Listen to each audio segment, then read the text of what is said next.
नमस्कार. Share market Marathi या YouTube चॅनलवर आपल्या सर्वांचं हार्दिक स्वागत. IPO विषयी सर्व काही या सेगमेंटमध्ये आज आपण दोन वेगवेगळे IPOचे विश्लेषण करणार आहोत, ज्यामध्ये आपण सर्वात पहिल्यांदा ग्लेनमार्क लाईफ सायन्सेस आणि दुसरा रोलेक्स रिंग्स ह्या दोन कंपन्यांच्या IPOचं आपण विश्लेषण करणार आहोत. रोलेक्स नाव बघितल्यानंतर कदाचित आपल्यापैकी काही जणांच्या मनात येऊ शकतं की हीच ती कंपनी आहे का जी घड्याळ बनवते आणि जगप्रसिद्ध आहे. तर त्याचं उत्तर नाही असं आहे. ही कंपनी जी आहे ही आपल्याला त्याच्या नावातच लक्षात येते की ही वेगवेगळ्या प्रकारचे फोर्जिंग प्रॉडक्ट्स बनवते. तर आपण या दोन्ही कंपन्यांची डिटेल माहिती या आजच्या व्हिडिओमध्ये घेणार आहोत आणि त्याच सोबत या व्हिडिओमध्ये आपण नक्की काय काय बघणार आहोत ते सुरुवातीला बघूया. तर आपण नेहमीप्रमाणे या व्हिडिओच्या सुरुवातीला प्रत्येक कंपनीच्या प्रमोटर विषयीची माहिती बघणार आहोत. कंपनी नक्की कोणत्या स्वरूपाचं कामकाज करते त्याविषयीची माहिती घेणार आहोत. प्रत्येक कंपनीचं आपण 4 पॅरामीटरवर ॲनालिसिस करणार आहोत, ज्याच्यामध्ये स्ट्रेंथ, विकनेस, अपॉर्च्युनिटी आणि थ्रेट अशा 4 पॅरामीटरचा समावेश असणार आहे. त्यानंतर आपण IPOच्या तांत्रिक माहिती आपण समजून घेणार आहोत आणि सगळ्यात शेवटी प्रत्येक कंपनीचं ॲनालिसिस करून झाल्यानंतर मी माझं वैयक्तिक मत देखील तुम्हाला सांगणार आहे. आणि एक महत्त्वाची गोष्ट आहे, या व्हिडिओच्या दरम्यान आपण मध्येच एकदा काही इंटरेस्टिंग फॅक्ट सांगणार आहोत. तर हा व्हिडिओ पूर्णपणे बघा, जेणेकरून आपल्याला बऱ्याच गोष्टींचं माहिती आणि ज्ञान या व्हिडिओच्या माध्यमातून होऊ शकेल. आपण आता व्हिडिओला सुरुवात करतोय आणि पहिल्यांदा आपण ग्लेनमार्क लाईफ सायन्सेस या IPOचं विश्लेषण करणार आहोत. तर या कंपनीच्या प्रमोटर विषयीची माहिती आपण आता बघूया. तर ग्लेनमार्क फार्मास्युटिकल लिमिटेड म्हणजे आपल्याला माहित असणारी जी ग्लेनमार्क फार्मा कंपनी आहे तीच ह्या कंपनीची प्रमोटर आहे. तर 100% हिस्सा या कंपनीचा त्यांच्याकडेच आहे. या IPO मध्ये आपण जर बघायला गेलं तर दोन्ही प्रकार आहेत. आता तुम्ही आपली जर सिरीज पूर्वीपासून बघत असाल तर तुम्हाला हे आता माहित झालंय की फ्रेश इश्यू म्हणजे काय आणि ऑफर फॉर सेल म्हणजे काय. तर फ्रेश इश्यू म्हणजे जी रक्कम जी कंपनीला मिळणार असते आणि ऑफर फॉर सेल मध्ये ज्या रकमेचा समावेश असतो ती रक्कम ही प्रमोटरला मिळणार असते. तर इथे फ्रेश इश्यू जवळजवळ 1060 कोटी रुपयांचा आहे. तर ह्याच्यामध्ये ऑफर फॉर सेल 453 कोटी रुपयांचा आहे. ह्यामध्ये या कंपनीमध्ये ह्या IPOच्या लिस्टिंग नंतर आपल्याला असं लक्षात येतंय की प्रमोटरचा हिस्सा सध्या जो 100% आहे तो 82.84% राहणार आहे. म्हणजे आणखीन एक महत्त्वाची गोष्ट याच्यामध्ये लक्षात ठेवायची असते की कोणत्याही लिस्टेड कंपनीला ती कंपनी लिस्ट झाल्यानंतर आपल्या प्रमोटरचा हिस्सा जो आहे तो 75% किंवा त्याच्यापेक्षा कमी ठेवावा लागतो. 75% जास्त हिस्सा ठेवता कोणत्याच प्रमोटरला येत नाही. तर त्यामुळे आपल्याला आणखीन एक गोष्ट लक्षात येईल की येत्या 2-3 वर्षामध्ये या कंपनीच्या प्रमोटरला आणि थोडासा हिस्सा कमी करावा लागणार आहे, जेणेकरून त्यांचा हिस्सा 75%च्या किंवा त्याच्या आसपास येऊ शकेल. तर ही देखील आपल्याला एक माहिती या निमित्तानं असणं आवश्यक आहे. त्यानंतर आपल्याला हा IPO ही कंपनी का आणतीये हे देखील माहीत असणं आवश्यक असतं आणि त्यामुळे आपण IPOचा उद्देश या सेगमेंटमध्ये प्रमोटरचा नक्की काय उद्देश आहे. तर आतापर्यंत प्रमोटरच ही कंपनी पूर्णपणे चालवत होते. आता ह्या प्रमोटरना काय करायचे की ही कंपनी जी आहे ही एक स्वतंत्र पब्लिक लिमिटेड कंपनी बनवायची आहे आणि हा जो APIचा बिझनेस आहे, आता ही कंपनी APIचा बिझनेस करते. API म्हणजे काय हे आपण पुढच्या स्लाइडवर डिटेलमध्ये समजून घेणार आहोत. तर हा जो APIचा बिझनेस आहे तो एका स्वतंत्र कंपनीकडे या प्रमोटर्सना द्यायचा आहे. दुसरी महत्त्वाची गोष्ट, या कंपनीच्या भांडवली खर्चासाठी जी काही तरतूद करावी लागते ती या IPOच्या माध्यमातून करण्याचा प्रमोटरचा विचार आहे. त्यानंतर हे जे शेवटचा उद्देश आहे हा जवळपास प्रत्येक IPO मध्ये तुम्हाला बघायला मिळतो की त्यांच्या ज्या काही सामान्य व्यावसायिक गरजा असतात त्यांची पूर्तता करण्यासाठी कंपनी IPO घेऊन येत असते. त्यामुळे हा शेवटचा ऑप्शन आपल्याला प्रत्येक IPO मध्ये बघायला मिळतो. आता आपण ही कंपनी नक्की काय आहे आणि आत्ताच आपण एक नवीन शब्द बघितलाय API म्हणजे काय, अर्थात API विषयीची माहिती आपण ह्यापूर्वी एका कंपनीच्या वेळेला घेतलेली आहे. आपण पुन्हा थोडक्यात हे सर्व समजून घेणार आहोत. तर आधी कंपनीची माहिती लक्षात घेऊया. ह्या कंपनीची स्थापना 2011 साली झाली असून या कंपनीचं जे कॉर्पोरेट ऑफिस आहे ते मुंबईमध्ये आहे. त्यानंतर ही कंपनी, आता इथे आपल्याला महत्वाच्या गोष्टी येतात आणि तुम्हाला कदाचित असा प्रश्न पडू शकेल स्क्रीनवरचं माहिती वाचल्यानंतर, की आपल्याला हे क्रॉनिक डिसीजेस म्हणजे जुनाट आजार ज्यांना म्हणतात, किंवा एपीआय म्हणजे ऍक्टिव्ह फार्मास्युटिकल इन्ग्रेडियंट्स, हे सगळं आपल्याला कशासाठी, आपण आपण शेअर मार्केटमध्ये गुंतवणुकीसाठी आलोय, मग हे सगळं तांत्रिक ज्ञान, वैद्यकीय ज्ञान आपल्याला कशासाठी आवश्यक आहे? तर मित्रांनो, एक लक्षात घ्यायचं आहे की आपण जेव्हा एखाद्या कंपनीचा अभ्यास करतो तेव्हा त्या कंपनीची प्रॉडक्ट्स नक्की काय आहेत, त्या कंपनीच्या प्रॉडक्टना नक्की मागणी कशी असणार आहे, कुणाकडून असणार आहे, त्यामध्ये किती सातत्य असणार आहे, अशा बऱ्याच गोष्टींचा आपल्याला फंडामेंटल अनालिसिसमध्ये त्या माहितीचा उपयोग असतो. तर त्याच्यासाठी कंपनीची नक्की प्रॉडक्ट्स काय आहेत हे समजून घेणं आवश्यक आहे. आता आपण इथे बघूया की कंपनी क्रॉनिक डिसीजेसवर, आता क्रॉनिक डिसीजेस म्हणजे काय, तर आपल्याला जर मेडिकल सायन्समध्ये बघायला गेलो तर आपल्याला असं लक्षात येतं की जे काही आजार असतात त्यांचं वर्गवारी मुख्यत्वे करून दोन प्रकारात केलेली असते. एक असतात ऍक्यूट डिसीजेस आणि दुसरे असतात क्रॉनिक डिसीजेस. ऍक्यूट डिसीजेस म्हणजे काय आणि क्रॉनिक डिसीजेस म्हणजे काय? तर क्रॉनिक डिसीजेस आपल्याला स्क्रीनवर दिसतंय की हे जुनाट आजार असतात, म्हणजे आजार झाल्यानंतर तो आजार बराच काळ त्या पेशंटला राहतो, कित्येकदा त्या पेशंट बरोबरच तो आजार संपतो. आता ह्याची उदाहरणं काय काय आहेत? तर क्रॉनिक डिसीजेसमध्ये तुमच्या असं लक्षात येईल की डायबिटीस हा एक क्रॉनिक डिसीज आहे. त्यानंतर तुमच्या लक्षात येईल की ब्लड प्रेशर हा एक क्रॉनिक डिसीज आहे. असे असंख्य प्रकारचे आजार असतात की जे एकदा पेशंटला झाल्यानंतर सातत्यानं तो आजार त्या पेशंटला राहतो, तर त्याला क्रॉनिक डिसीजेस म्हणतात. दुसरा प्रकार असतो तो म्हणजे ऍक्यूट डिसीज.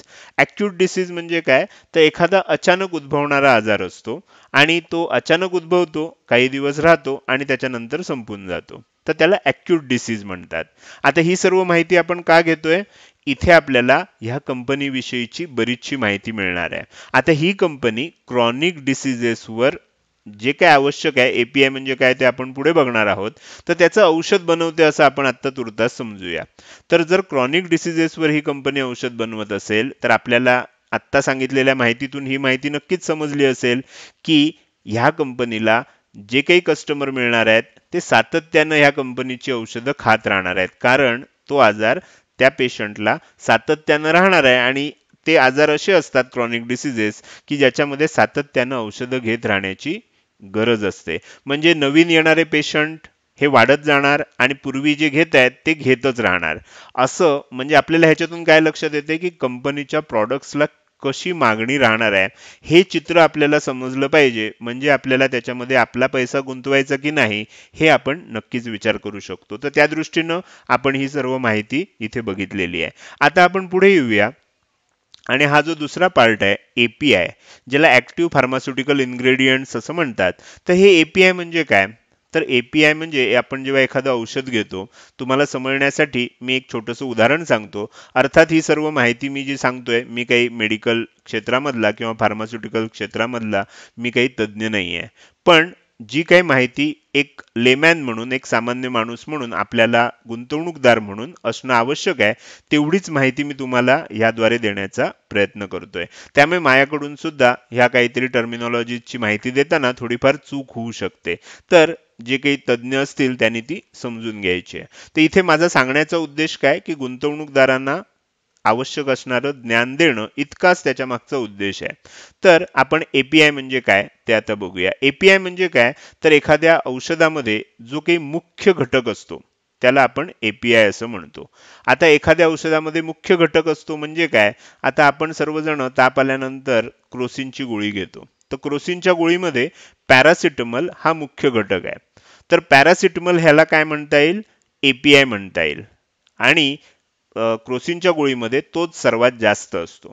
तर असे प्रत्येक आजारावर जे काही असे त्यातले घटक असतात की त्या आजारावर डायरेक्ट काम करणारे असतात, तर त्या घटकाला आपण काय म्हणतो? एपीआय असं म्हणतो. मग फक्त एपीआयच असतो का त्या औषधामध्ये? तर नाही, तरी अनेक पॅसिव्ह कंपोनंट्स असतात ज्याचा उपयोग काय असतो, ज्याचा उपयोग असा असतो की ते जे काही औषध असेल ते पेशंट पर्यंत सोप्यात सोप्या पद्धतीनं पोचेल. आता अगदी साधं उदाहरण घ्यायचं झालं तर आपण जी कॅप्सूल घेतो तर कॅप्सूलच्या वरचं जे आपल्याला पॅकिंग असतं किंवा कवच असतं ज्याच्या आतमध्ये औषध असतं तर ते कवच असतं ते काही औषधी नसतं. त्याचा उपयोग नसतो. त्याचा उपयोग एवढाच असतो की आतल्या औषधाला एकत्रित ठेवणं, त्याची कडू चव आपल्याला लागू न देणं. तर हे त्या वरच्या कवचाचं काम असतं. आतलं औषध जे असतं ते एपीआय असतं. माझ्या मते एपीआय म्हणजे काय ही कन्सेप्ट देखील आता तुमच्या लक्षात आली असेल. आपण पुढे जाऊया. ही कंपनी जी आहे ती वेगवेगळ्या थेरॉप्टिकल एरियाजवर औषधं बनवते. आता याच्यात थेरॉप्टिकल एरियाज म्हणजे काय? तर आपण जेव्हा एखाद्या मल्टी स्पेशालिटी हॉस्पिटलमध्ये जातो तिथे आपल्याला वेगवेगळ्या प्रकारच्या स्पेशालिटीज दिसतात. म्हणजे ऑर्थोपेडिक ही एक स्पेशालिटी आहे किंवा आपण असं म्हणू शकतो की म्हणजे हार्ट स्पेशालिस्ट असतात, कार्डिओव्हास्क्युलर ज्यांना हे म्हणतात. तर अशा वेगवेगळ्या स्पेशालिटीजमध्ये ह्या कंपनीच्या औषधांचा उपयोग होतो. कोणकोणत्या स्पेशालिटीज आहेत? तर आपल्याला सीव्हीएस म्हणजे कार्डिओव्हास्क्युलर सिस्टीम आहे, ज्याच्यामध्ये आपल्याला सोप्या भाषेमध्ये लेमॅन्स लँग्वेजमध्ये सांगायचं झालं तर त्याला हृदयासंबंधी जे आजार असतात तर त्याची औषधांसाठी जे लागणारे एपीआय असतात ती ही कंपनी बनवते. त्यानंतर सीएनएस आहे. सीएनएस म्हणजे सेंट्रल नर्वस सिस्टीम. तर आपण ज्याला मराठीमध्ये मज्जासंस्था म्हणतो त्याला इंग्लिशमध्ये नर्वस सिस्टीम म्हणतात. कदाचित तुम्हाला पु ल देशपांड्यांचा जोक्स आठवला असेल. आता आपण शेअर मार्केट संबंधी माहिती घेत असल्यामुळे मी तो जोक इथे सांगणार नाहीये. आपण पुढे जाऊया. Pen management. आता पेन मॅनेजमेंट आपल्याला कुठेही काही दुखायला लागलं की आपण एखादी ब्रुफेनची गोळी खातो तर त्याच्यामध्ये आयब्रुफेन जे असतं ते एपीआय असतं. तर ते पेन मॅनेजमेंट मध्ये लागणारी जी काही एपीआय असतात तर ते ही कंपनी बनवते. त्यानंतर जीआय. जीआय म्हणजे गॅस्ट्रिक इंटेस्टिनल म्हणजे आपल्या थोडक्यात पचन संस्थेमध्ये जे काही वेगवेगळ्या प्रकारचे आजार होतात आणि त्याच्या संबंधी असणारी औषधासाठी लागणारे एपीआय देखील ही कंपनी बनवते. Anti infective. आता काही अँटी इन्फेक्टिव्ह सध्याच्या काळात कुणाला काही सांगण्याची गरज नाही. इन्फेक्शन रोखण्यासाठी जी काही वेगवेगळी औषधं असतात त्याला अँटी इन्फेक्टिव्ह असं म्हटलं जातं. तर ह्या वेगवेगळ्या प्रकारची औषधं आणि त्याचे एपीआय ही कंपनी बनवते. आता ह्याच्यामध्ये जर आपण बघायला गेलो तर आपण कोणत्याही कंपनीमध्ये डायव्हर्सिफिकेशन आहे की नाही हे कसं ओळखतो? तर कंपनी किती क्षेत्रात काम करते ज्याला इंग्लिशमध्ये बिझनेस व्हर्टिकल्स असं म्हटलं जातं. तर ही कंपनी 2 व्हर्टिकल्समध्ये काम करते, 2 क्षेत्रात काम करते. तर त्यातलं एक आहे जो कंपनीचा मेन बिझनेस आहे ज्याला जेनेरिक एपीआय असं म्हणतात. तर जेनेरिक औषधांसाठी लागणारी जी एपीआयज असतात तर आता 2 प्रकारची औषधं असतात. एक जेनेरिक असतात, ब्रँडेड असतात. हे सर्व आता तुम्हाला माहितीच असेल. तर जेनेरिक औषधांसाठीचं एपीआय ही कंपनी बनवते आणि ह्या कंपनीचा जो टोटल रेव्हेन्यू आहे त्याचा 91% रेव्हेन्यू हा जेनेरिक एपीआय मधनच येतो. म्हणजे हाच कंपनीचा मुख्य व्यवसाय आहे. त्यानंतर आणखीन एक बिझनेस व्हर्टिकल आहे ज्याला कॉन्ट्रॅक्ट डेव्हलपमेंट अँड मॅन्युफॅक्चरिंग असं म्हटलं जातं. म्हणजे बऱ्याच वेळेला काय होतं की एखादी कंपनी आपल्याला जेव्हा आपण औषध घेतो त्यावेळेला त्या औषधाच्या पाकिटावर आपल्याला असं लिहिलेलं दिसतं की मॅन्युफॅक्चर्ड बाय वेगळ्याच कंपनीचं नाव असतं आणि मार्केटेड बाय वेगळ्याच कंपनीचं नाव असतं.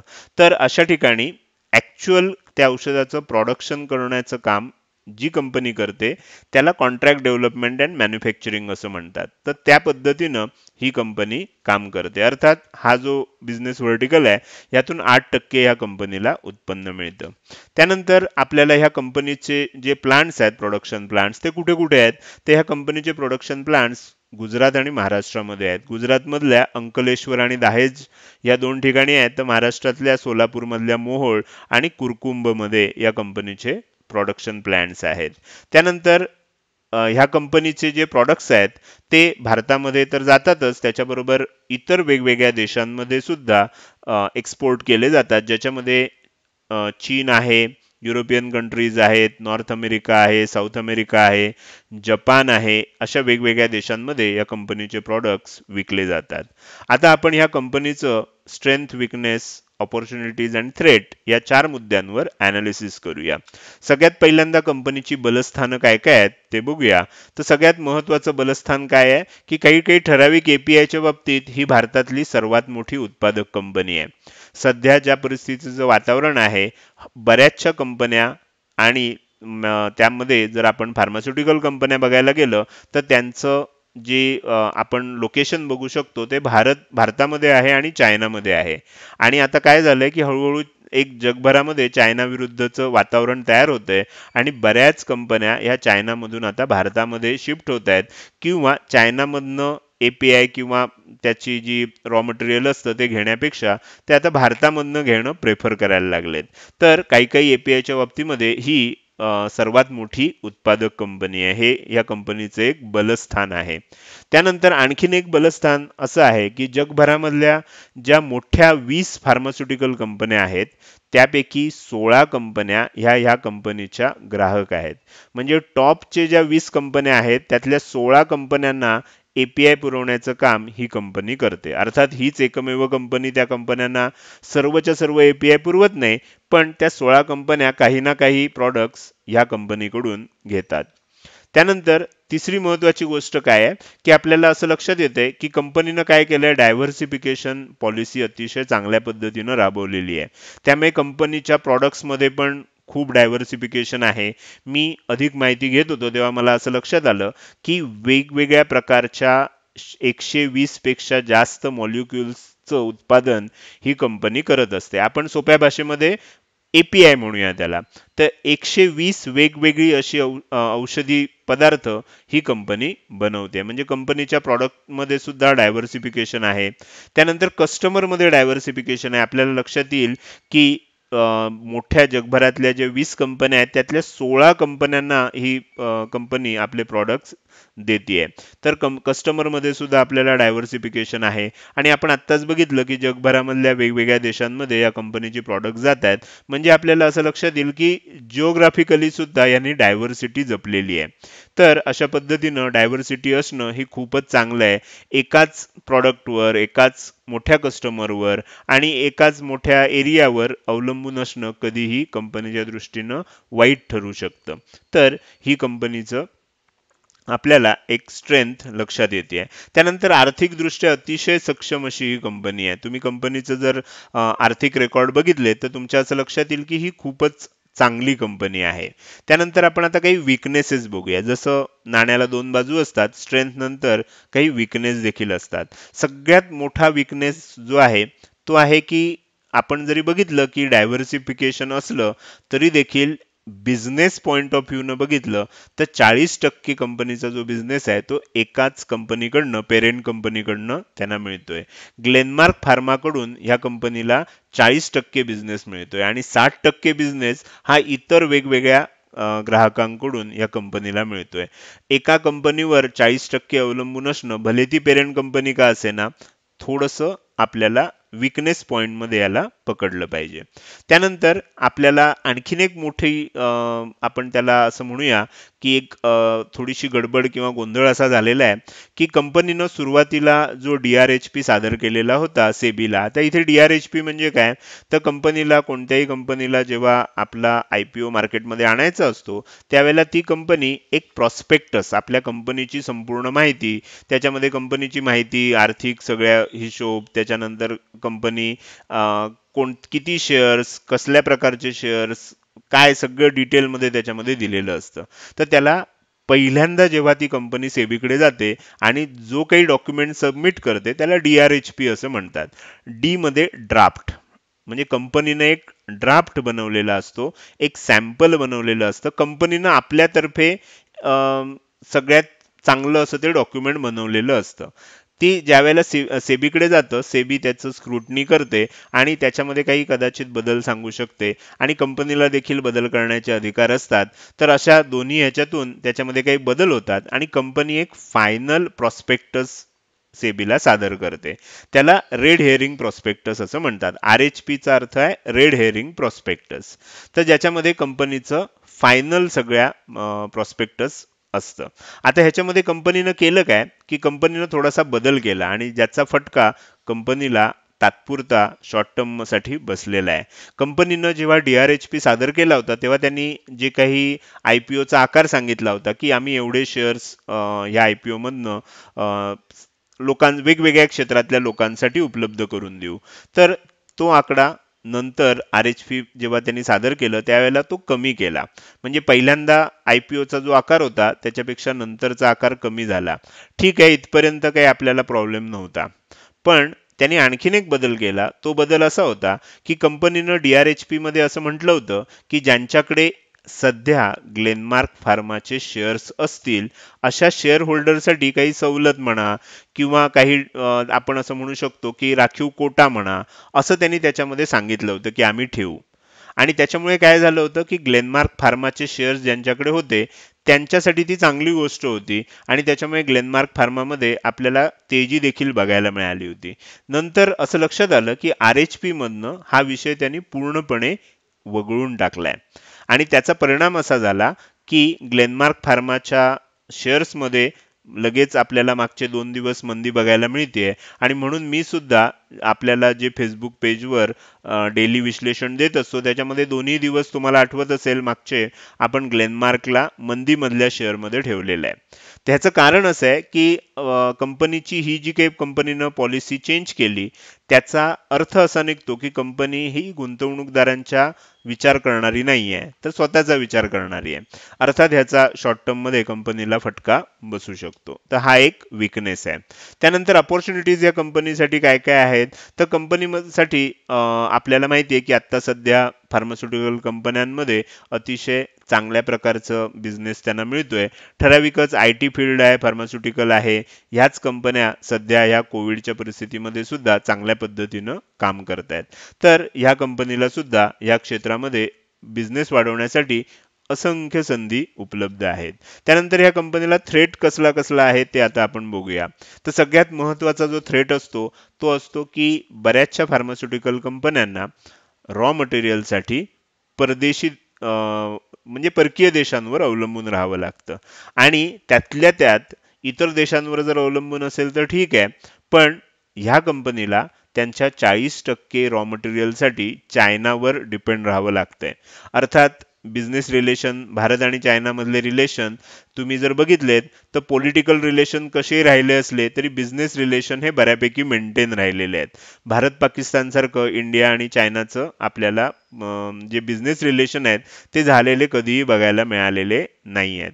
पण ह्या कंपनीचं 40% कच्च्या मालासाठी चायनावर अवलंबून असणं हा थोडासा आपल्याला एक थ्रेट वाटू शकतो. कारण भविष्यात जर काही इंडिया आणि चायनाच्या पॉलिटिकल ह्याच्यामध्ये संबंधांमध्ये काही बिघाड आला तर ह्या गोष्टीचा या कंपनीला फरक पडू शकतो. त्यानंतर दुसरी महत्वाची गोष्ट असते ती म्हणजे जे काही लिस्टेड कंपन्या आहेत तर त्या कंपन्यांबरोबर असणारी कॉम्पिटिशन. तर ह्याच्यामध्ये तुम्हाला माहिती आहे की लिस्टेड कंपन्यांमध्ये डिव्हिज लॅब आहे, लॉरस लॅब आहे, शिल्पा मेडिकेअर आहे, आरती ड्रग्ज आहे, सोलारा ॲक्टिव्ह फार्मा आहे. अशा वेगवेगळ्या लिस्टेड कंपन्या आहेत ज्या कंपन्यांचा या कंपनीशी असणारी स्पर्धा ही या कंपनीसाठी एक थ्रेट असू शकते. तर हे झालं कंपनीचं 4 पॉइंटवर केलेलं विश्लेषण. आता आपण ह्या कंपनीच्या IPO विषयी जी काही तांत्रिक माहिती आहे ती पटापट बघूया. हा IPO 27 जुलै ते 29 जुलै सकाळी 10 वाजल्यापासून संध्याकाळी 5 वाजेपर्यंत, या वेळा फार महत्वाच्या आहेत, लक्षात ठेवा. तर ह्या वेळांमध्ये आपण त्याच्यासाठी अर्ज करू शकतो. ह्या IPO साठी 695 ते 720 अशी प्राइस बँड ठेवलेली आहे. जनरली मला जर कुठल्याही IPO मध्ये अर्ज करायचा असेल तर हायर प्राइसलाच मी अर्ज करतो. त्यामुळे तो IPO मिळण्याची शक्यता थोडीशी वाढते आणि याची फेस व्हॅल्यू प्रति शेअर 2 रुपये इतकी ठेवलेली आहे. याचा लॉट साईज 20 शेअरचा आहे आणि आपल्याला एका लॉटसाठी 14,400 रुपये गुंतवणूक करणं आवश्यक आहे.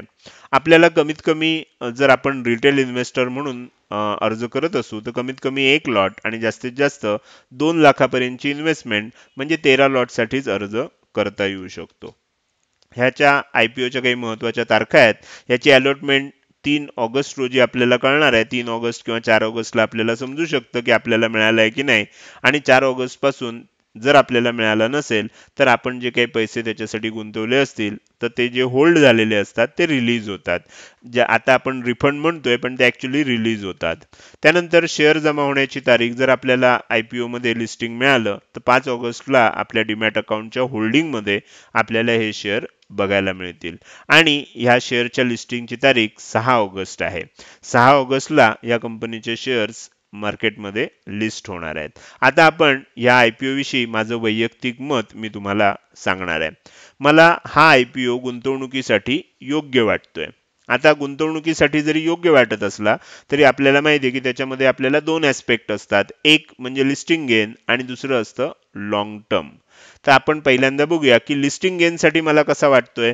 तर जे काही कंपनीनं थोडासा पॉलिसी चेंज केली आणि त्याचा जो काही इफेक्ट दिसतोय, त्यामुळे मला तरी आता असं वाटतंय की फार मोठी लिस्टिंग गेन मिळेल असं माझं मत नाहीये. अर्थात आपण पुढे काही मी एक मनोरंजक किंवा आपण ज्याला इंटरेस्टिंग फॅक्ट असं म्हणतोय, जे सुरुवातीला सांगितलं होतं, ते आपण या व्हिडिओच्या मध्येच कुठेतरी सांगणार आहोत. तर त्याच्यामध्ये आपल्याला लक्षात येईल की ह्याचा नक्की काय फरक असतो.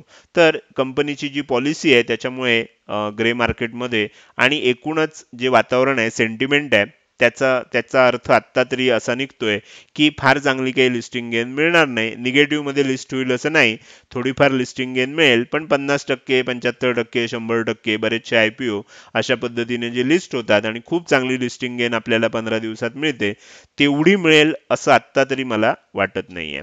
लॉंग टर्म साठी मात्र ही कंपनी अतिशय चांगली आहे आणि लॉंग टर्म इन्व्हेस्टमेंटसाठी मला हा आयपीओ अतिशय चांगला वाटतोय. अर्थात हे जे मी माझं मत सांगतोय हे केवळ माझं वैयक्तिक मत आहे आणि हा माझा अधिकार आहे की मी चुकू शकतो. त्यामुळे माझं मत 100% भविष्यात चुकीचं देखील निघू शकतं, कारण मी माझ्या अभ्यासावर हे सर्व मत तुम्हाला सांगतोय. आणि दुसरी महत्त्वाची गोष्ट म्हणजे माझं मत म्हणजे काही गुंतवणुकीचा सल्ला नाहीये. तुम्हाला जर गुंतवणूक करायची असेल तर तुम्ही तुमच्या आर्थिक सल्लागाराच्या मदतीनं आणि तुमच्या स्वतःच्या निर्णयानं ती नक्कीच करू शकता. आपण आता पुढे जाऊया आणि आपण आता दुसरी जी कंपनी आहे त्या आयपीओ ची माहिती आता घेऊया, ज्या कंपनीचं नाव आहे रोलेक्स रिंग्स. तर ही रोलेक्स रिंग्स या कंपनीची आता आपण डिटेल माहिती बघायला सुरुवात करूया.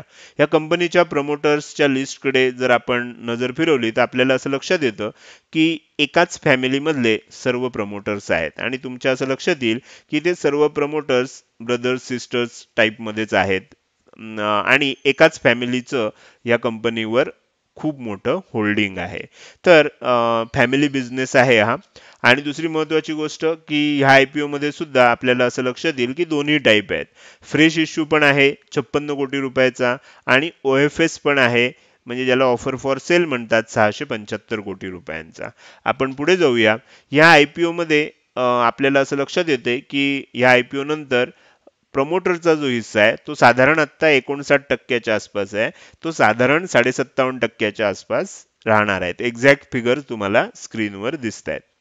त्यानंतर आपल्याला ह्या कंपनीच्या थोडंसं स्लाइडमध्ये प्रॉब्लेम दिसतोय. तर आपल्याला ह्या आयपीओचा जो उद्देश आहे तो नक्की काय आहे. तर ह्या आयपीओचा उद्देश असा आहे की ह्या कंपनीला जे काही वर्किंग कॅपिटल लागतं तर त्याच्या उभारणीसाठी त्यांनी हा आयपीओ आणलेला आहे. आणि दुसरी म्हणजे आपल्याला माहिती आहे की ही लाईन जी असते ही आपल्याला सर्व आयपीओ मध्ये बघायला मिळते, सामान्य व्यावसायिक गरजांची पूर्तता करणं, हा या आयपीओचा आणखीन एक उद्देश आहे. आता या कंपनीविषयी आपण डिटेलमध्ये माहिती घेऊया. ही जी कंपनी आहे या कंपनीची स्थापना 2003 साली झालेली आहे आणि या कंपनीचं जे मुख्य ऑफिस आहे ते राजकोट गुजरात इथे आहे. त्यानंतर ही भारतामधली जे काही फोर्जिंग कंपन्या आहेत, आता आपण अगदी साध्या सोप्या भाषेत सांगायचं झालं तर फोर्जिंग कंपनी म्हणजे काय. तर आपल्याला असं लक्षात येईल की साच्यामध्ये एखादं धातू वितळवून ते साच्यामध्ये घालून त्याच्या साहाय्यानं एखादी प्रॉडक्ट बनवणारी जी कंपनी असते त्याला जनरली फोर्जिंग कंपनी असं म्हटलं जातं. यांचा उपयोग कुठे कुठे होतो ते आपण पुढे जाऊन बघणार आहोत. तर फोर्जिंग कंपन्यांमध्ये भारतातल्या ज्या काही टॉप 5च्या कंपन्या आहेत त्याच्यामध्ये ह्या कंपनीचा समावेश होतो. त्यानंतर ही नक्की काय प्रॉडक्ट बनवते. तर ही कंपनी दोन ह्यांचे बिझनेस व्हर्टिकल्स आहेत. पहिलं व्हर्टिकल आहे जी कंपनी बेअरिंग रिंग्स बनवते. जवळजवळ 60% बिझनेस कंपनीचा या बेअरिंग रिंग्स पासून येतो. वेगवेगळ्या ठिकाणी आपल्याला माहिती आहे मूव्हिंग पार्ट असतात, तिथे बेअरिंग असतात आणि ते बेअरिंगची जी रिंग असते ती बनवण्याचं काम ही कंपनी करते. दुसरी महत्वाचं जे बिझनेस व्हर्टिकल आहे ते म्हणजे जे ऑटोमोबाईल क्षेत्रासाठी लागणारे जे स्पेअर पार्ट असतात, ज्याच्यामध्ये 2 व्हीलर आहे, 3 व्हीलर आहे, 4 व्हीलर आहे, अर्थ मूव्हर्स, मोठे मोठे जेसीबी सारखे जे काही वेगवेगळ्या गोष्टी असतात तर त्याला अर्थ मूव्हर्स म्हणतात. तर त्याच्यासारख्या ह्याच्यासाठी लागणारं वेगवेगळ्या इंडस्ट्रीमध्ये लागणारे स्पेअर पार्ट्स, ज्याच्यामध्ये म्हणजे आपण असं म्हणू शकतो की वैमानिक किंवा आपल्याला त्याला काय म्हणता येईल, कुठलं क्षेत्र म्हणतात, तर आपण एव्हिओनिक्स म्हणूया, की एव्हिओनिक्ससाठी लागणारे जे स्पेअर पार्ट्स आहेत.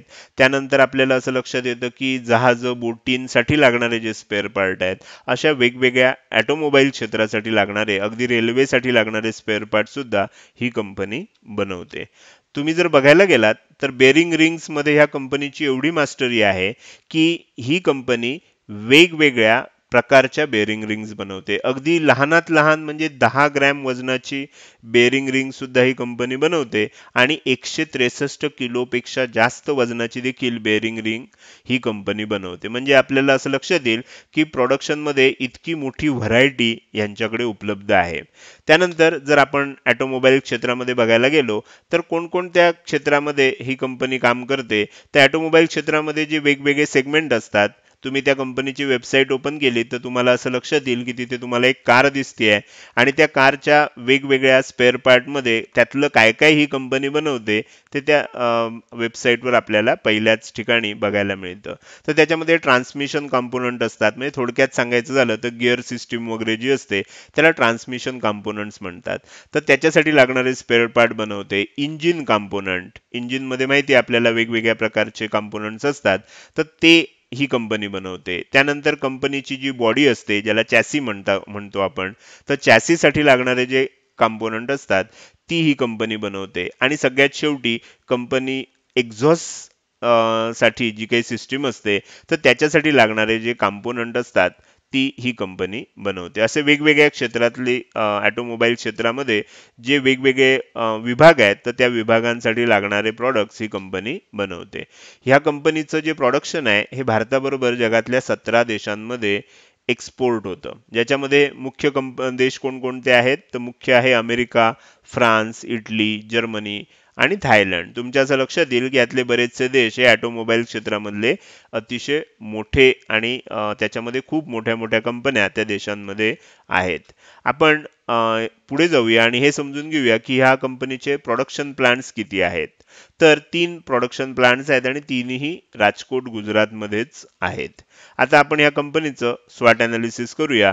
तर स्वॉट अनालिसिस करताना बलस्थानं काय काय आहेत तर आपण ते बघूया. सगळ्यात मोठं कंपनीची स्ट्रेंथ अशी आहे की भारतातली एक खूप मोठी फोर्जिंग कंपनी आहे. आपण आधीच बघितलं पहिल्या पाचांमध्ये या कंपनीचा समावेश होतो. खूप मोठी उत्पादन क्षमता कंपनीकडे आहे.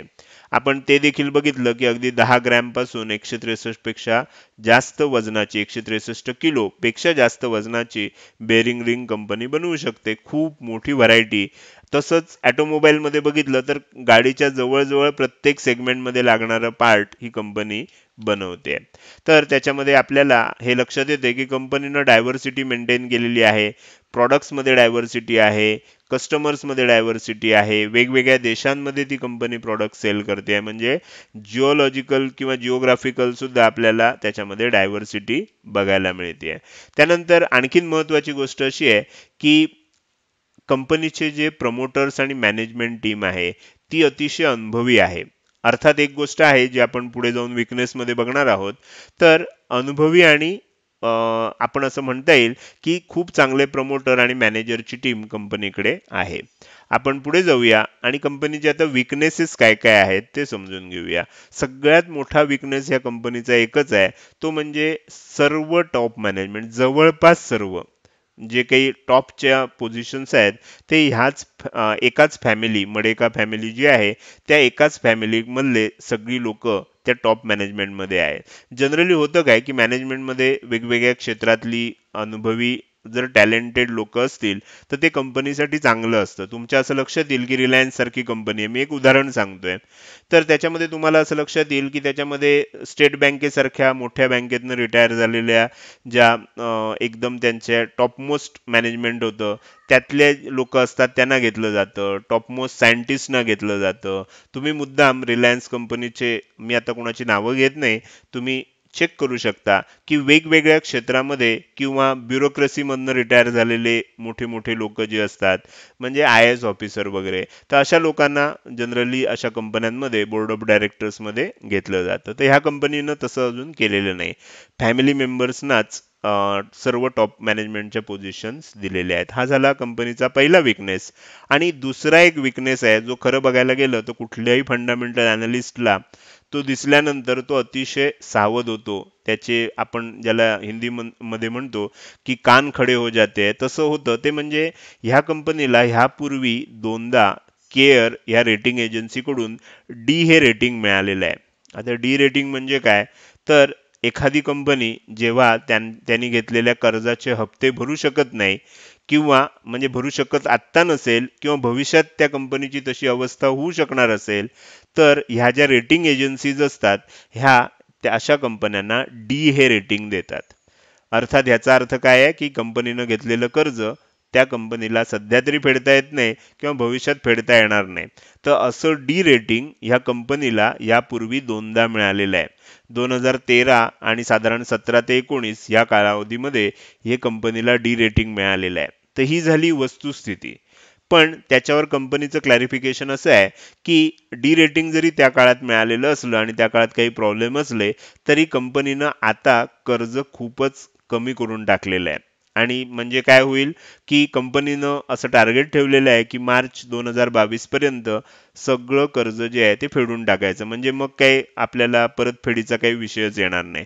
सध्या कंपनीचं रेटिंग डी नाही आहे, कारण डी रेटिंग असेल तर कंपनी IPOच आणू शकत नाही. तर सध्या कंपनीचं रेटिंग BB प्लस वगैरे असं काहीतरी आहे. एक्झॅक्ट तुम्ही वेबसाईटवर जाऊन चेक करू शकता. मात्र हा एक डाग जो आहे हा या कंपनीच्या विकनेसमध्ये येतोय. अर्थात आपण त्याचं दुसरी बाजू पण सांगितली आहे की मॅनेजमेंटनं असं सांगितलेलं आहे आणि त्यांचे आर्थिक आकडे असे दाखवत आहेत की त्यांनी कर्ज आता खूपच कमी केलेलं आहे आणि येत्या वर्षभरात संपूर्ण कर्ज फेडून टाकण्याची कंपनीची तयारी चालू आहे. तर आपण पुढे जाऊन अपॉर्च्युनिटीज बघूया. तर ऑटोमोबाईल क्षेत्रामध्ये आता काय झालंय की थोडंसं कोरोनामुळे मंदी आलेली होती, पण आता हळूहळू आपण जर यांचे आकडे बघितले तर आपल्याला असं लक्षात येतंय की बिझनेस वाढण्याची आता पुन्हा एकदा संधी निर्माण झालेली आहे आणि त्या पद्धतीनं कंपनीचा बिझनेस मागच्या काही दिवसांपासून वाढतोय. आपण पुढे जाऊन थ्रेड्स बघणार आहोत. तर आपल्याला नेहमीप्रमाणे जे काही लिस्टेड पेअर्स असतात तर त्यांच्यामध्ये कसं होतं की त्याच प्रकारच्या इतर सुद्धा काही कंपन्या असतात. भलेही पाचापैकी एक असेल, पण उरलेल्या 4 कंपन्या सुद्धा त्या ह्या कंपनीला चांगल्याच कॉम्पिटिशन असू शकतात.